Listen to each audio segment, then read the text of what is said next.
Hello everyone, welcome to my channel. My name is Ari, and today we're going to have some more stories about our toxic life. But before we start, it would be so much appreciated if you would subscribe to my channel, like the video, if you enjoy it, and maybe leave a comment down below. These simple clicks would mean a lot to the future of this channel and really reward the effort that I put in every day. And now without further ado, let's go. Today's first story. In this story, OP returns home early from work and discovers his wife's infidelity. He confronts the intruder and kicks his wife out. She ends up at a homeless shelter. He files for divorce and eventually finds a new love interest at a dog park. He reflects on the importance of loyalty and trust in a relationship. Now let's get into the story. I was married to my wife for 8 years when all this went down. I was 42 and she was 37. We had 3 black and white dachshunds. They were pretty much like our children. One day when I arrived home from work, none of the dogs came to the door to greet me. That was very odd. Another thing that was very odd, my wife didn't come out to greet me either. I opened the room to our study, and all 3 dogs came charging out. Why were they in our study with the door closed? Then the dogs gathered by our bedroom door, barking. The hair on my head was standing up. At this point, I knew something was off. I tried to open the door, but it was locked. I thought I heard whispering and scuffling. I popped the lock with a toothpick from the kitchen and the dogs rushed in, sniffing around. My wife was sitting on our bed in her underwear with her laptop but was just starting to turn on. She looked at me like was a ghost. The dogs then started growling at our closet door. I opened the door and found a man standing there in nothing but sweatpants and looking terrified. I wanted to put my hands on him so badly, but I only screamed in his face, asking what he was doing with my wife. He bolted out of our house faster than lightning. He didn't even grab his shirt. I turned to my wife, the woman I spent over 9 years of my life with. She changed everything in one day. She started to frantically apologize and explain. She went to the dog park months ago while I was at work. She met another man there that had a dog. Big shocker. He flirted with her and talked for at least an hour. She wasn't wearing her wedding ring because it made her skin irritated. Sometimes when he asked if she was single, she said yes. I could not believe what I was hearing. He asked her out and she said yes. They went on a few lunch dates while I was at work, which eventually gave my wife the courage to bring him here for intimate. I spat in her face. It was the least she deserved after what she just told me. I asked her why she didn't go to his house. And get this, she said he lives with his mom temporarily. What a winner. I told her to get out immediate, and she just cried. She pleaded with me to reconsider divorce. She said separation is fine because I needed time to heal. But she needed me in her life and we could recover from this. I told her that she wouldn't be the judge of what I needed to do because she was no longer my partner as of this day. She let out a wail and started packing up her stuff. She was moving way too slow, so I started throwing her stuff out the window. She did not like that at all and picked up the pace. After she had her stuff together, she asked me where she was supposed to go. I laughed. Why didn't she think of this before cheating on me? I got her a taxi and told him to take her to the homeless shelter downtown. She was in disbelief. I don't know why. Maybe she didn't think I had the strength to resist Carrie about her after her breach of trust and infidelity. She didn't have any money or family, so this was it. She had to realize how shit out of luck she really was. All because I came home from work 1 hour early during the time she was gone. I felt really bad. I'm sure she felt worse, but it was different being in the house with the dogs. They looked at me like they wanted their mom. How excruciating. But you know, the funny thing about life is that it's always changing. All living things change too, and adjust to change, whether they're prepared or not. My dogs and I started to accept the new norm after just a few days. During that time, my ex begged me to come get her, but I eventually blocked her number. I needed this time apart to decide what the best course of action was. I filed for divorce. After a few weeks of separation, I couldn't let her back into what was now my house. She'd let in another man, and it would never be the same to have her. During those 2 weeks, my ex told me she was staying with an old friend from high school who wanted to help her out. I then sent the divorce papers to that address, and since she was history, I was the owner of the house and dogs. There was no disputing it. So as devastating as it was to my wife, she brought it all on herself in exchange for a short fling with a dog owner that lived at his mom's house. I don't actually know where my ex is anymore. I can't believe it, considering how many years we spent together. But she doesn't have the same phone number. The irony about this whole story was that several months later, I went for a walk in the dog park and met a woman. She had one chocolate dachshund. She was the most beautiful woman I ever saw, even though I don't put any value on that. After talking to her for a good while, I felt myself falling for her intelligent and kind personality. I asked her on a dinner date and she accepted. One more thing I have to add. If I would have been the one walking in the dog park as a married man, I would have tried to bring my wife with me.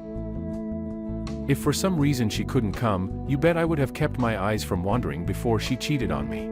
I honored and respected my wife no matter where she was. I wanted her to be my life partner and she was. No stranger in the park would have gotten to know me well enough. There's too many people in the world, but that doesn't mean I'll get a new one when I'm bored.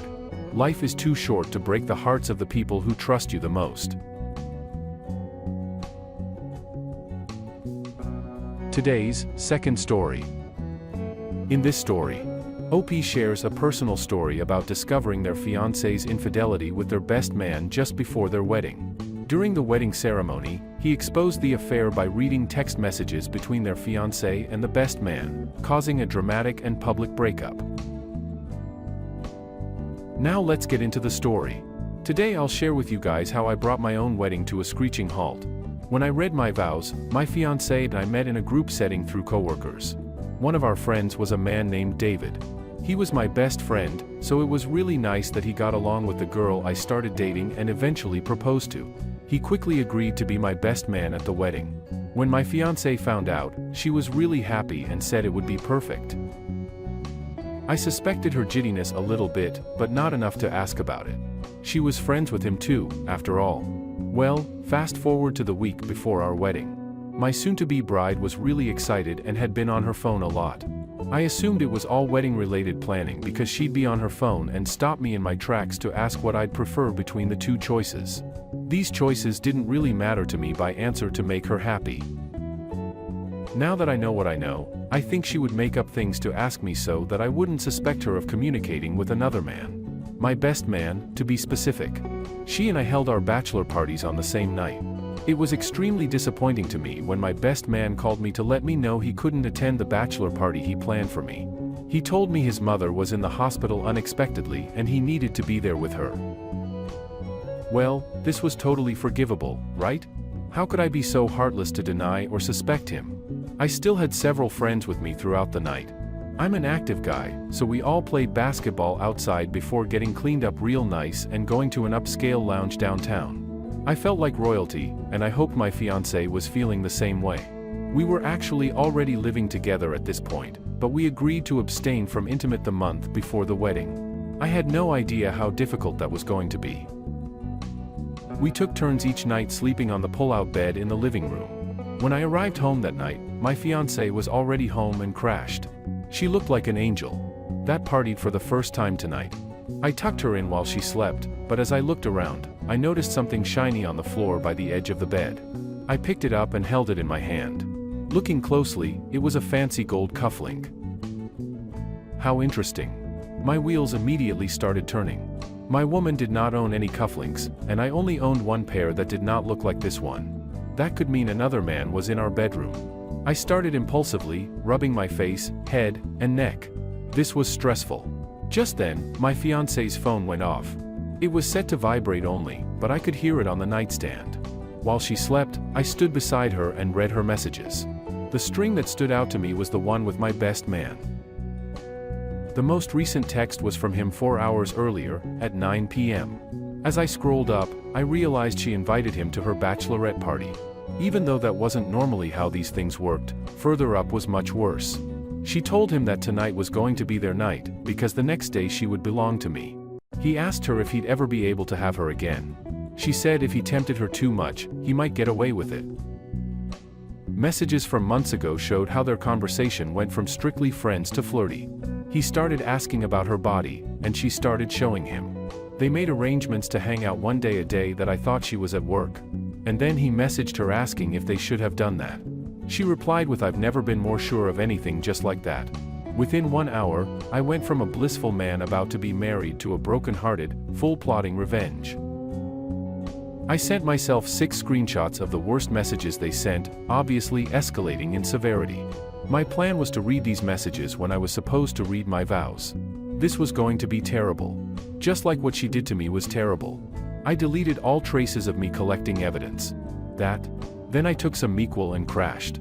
The next morning, she was already gone. She left me an old-fashioned handwritten note that said she left early to get her hair and makeup done. Imagine getting all dressed up only for someone to announce that you're a cheater in front of all your friends and family. What a great day. At this point, I was only bitter. I didn't miss her or want her to be sorry. I was ready to dump her because I couldn't believe how much she let me love her. She was my only one and I was one of 2. I got dressed really nicely, I smelled wonderful, and my hair was never so on point. A part of me felt like it was for nothing, but I convinced myself it was worth it. I thought about warning my dad about what I planned to do, but I didn't want him to convince me not to or warn other people. Just then, my best friend texted me to ask if I was on my way to the venue. As soon as I got there, he greeted me outside. He was dressed really nicely, but the only thing I wanted to know was if he had cufflinks in a gamble. I pretended to notice he was missing one, even though I couldn't really tell. He was surprised I noticed and looked embarrassed. He said it must have got caught on something somewhere because he lost it. I asked to see the one he had up close in case I happened to find the match. At this point, his heart was trying to get out of his chest. He was sweating. I was so amused by this, but played dumb. He showed me the cufflink and it was an exact match to the one I found and had in my pocket that very moment. I looked up at him very seriously for a few agonizing seconds. I was trying to stop myself from screaming or punching him. He could see it and asked me if I was okay. I snapped myself out of it and plastered on a fake smile. I told him of course I was okay. I was getting married today. I slapped him so hard on the back that it made him jump. I just walked into the venue after the mind-numbing mingling and grand procession. I realized I never wanted to have a traditional wedding ever again. It all seemed so stupid and meaningless. That's when my would-be wife walked down the aisle. She was as beautiful as ever. And all the memories of how we met and how long we'd been together poured into my head. It was extremely unfair, and I sobbed. People around me seemed to notice that I wasn't happy crying. I was devastated. I barely controlled my sobs until the point where the celebrant asked me if I'd like to read my vows. This was it. I started reading messages between James and my fiancé. I mentioned the date and time of each one. It was just odd at first for everyone to be waiting patiently for me to get to the point. But then, as they listened, I started to read messages that were flirty and not something either of them would be proud of. They started to shift uncomfortably and looked around, noticing that everyone in the building was staring at them. My bride asked me what I was doing and what I was reading. After another text, she told me to stop. Then I read the really inappropriate messages, him telling her he needed to bury himself inside her again, and her telling him to come over because I left the house. By now, everyone was talking amongst themselves, and my fiancé was trying to grab my phone from me. My best man suddenly walked out, but he was followed by 5 of my groomsmen. As she tried to grab my phone, I shouted that I had pictures and videos they'd send each other if anyone wanted to see them. That's when people started getting up and leaving. The celebrant asked if we were still getting married, and I laughed loudly and sarcastically. My ex was now on her knees in her white dress, sobbing at the altar. Her bridesmaids had no idea what to do. They just stood there, frozen. Some of them might have known she was sleeping with him or at least saw them being flirty. It was great to see that no one rushed to her side to help her feel better. I went outside to see what had become of my best man. His car was trapped between the 5 men. They were yelling and screaming at him in disbelief that he would betray me as he did. At this point, I was done with all the drama. My head hurt. I felt like I got the revenge I wanted and just needed to take a nap. I told them to back off and let him go, that keeping him here wasn't going to help anything. Just as they backed off, my would-be bride came running out of the venue. She was being chased by her bridesmaids as they shunned her, calling her a terrible person. She ran behind the best man's car for about 10 yards before he saw her in the mirror and stopped. She got in and they left.